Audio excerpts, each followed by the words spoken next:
When I mention organisms that are involved in cultivation of food, most of you will only think about pollinators and other organisms like birds that help with the distribution of seeds.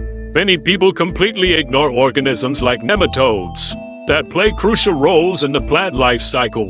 Nematodes enhance many different soil qualities such as mineralizing nutrients into plant-available forms, decomposing organic material, and consuming disease-causing organisms that may cause harm to the plant. Soil nematodes are very important to soil formation and homeostasis, which allows plants to continue to grow in the same soil year after year.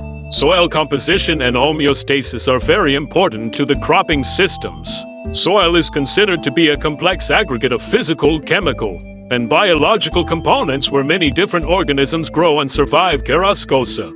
Nematodes are common soil organisms that are very diverse, widespread, and abundant in virtually all habitats across the globe. Carrascosa. Nematodes are also often used as indicators of soil diversity and health.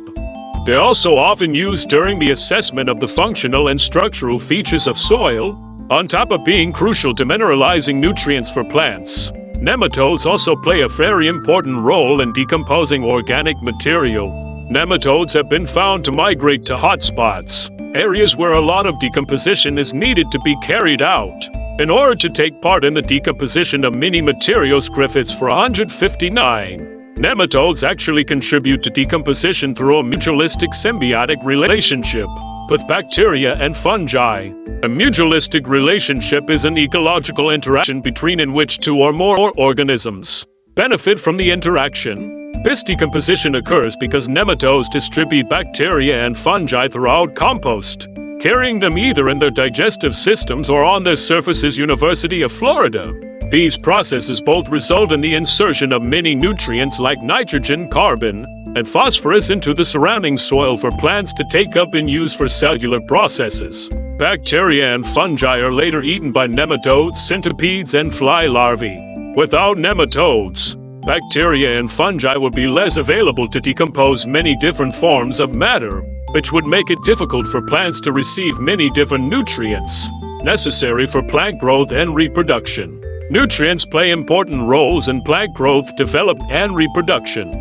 Plants need balanced and steady sources of nutrients in order to support and aid in plant growth. Nematode trophic groups are often related to the levels of carbon and nitrogen soil content, meaning they often regulate the levels of carbon and nitrogen in the soil. Nematodes are also responsible for increased plant growth, increased nitrogen uptake by plants, INCREASED CO2 evolution, formation of CO2, and increased phosphorus mineralization. All of these processes are very important to the plants, and therefore all organisms in the trophic pyramid. Sadly, in many intensive agriculture practices, soil nematodes are not present due to the excessive use of nutrient enrichment and mineral fertilizers. Carrascosa. This is because many nematodes are sensitive to agricultural management practices like fertilizers. The use of fertilizers may be helpful for a quick burst of nutrients, but do the positives of fertilizers really outweigh the negatives of killing nematodes? If nematodes are removed from the soil, plants will struggle to grow due to lack of mineralized nutrients, and this will end in long-term effects such as a lack of agricultural food like corn.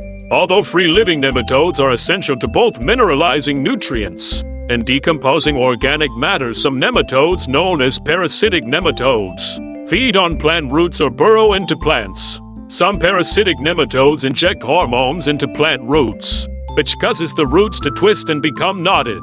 The damage that this causes to plant root systems slows water and nutrient uptake. In the long term results in a withered and eventually a dead plant. University of Florida. Fortunately, free-living nematodes consume these disease-causing parasitic nematodes in order to allow plants to grow and reproduce without harm root systems.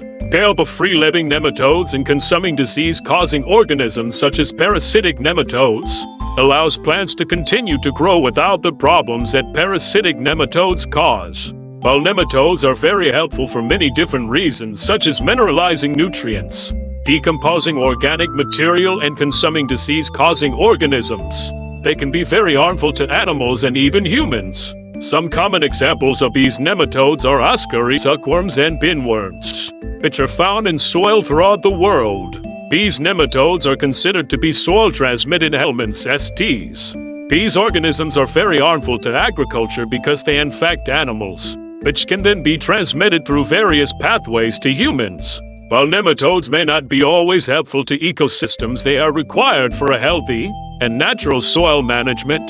Nematodes are very important to plant cycles and even the ecosystem as a whole. Without the help of free-living nematodes, plants would struggle with growth and reproduction due to a lack of decomposed organic matter and mineralized nutrients, and they would struggle with getting rid of disease-causing organisms like parasitic nematodes. Soil nematodes are essential to plant growth and production of agricultural foods. Without these soil nematodes, would we have enough food to feed all of our people?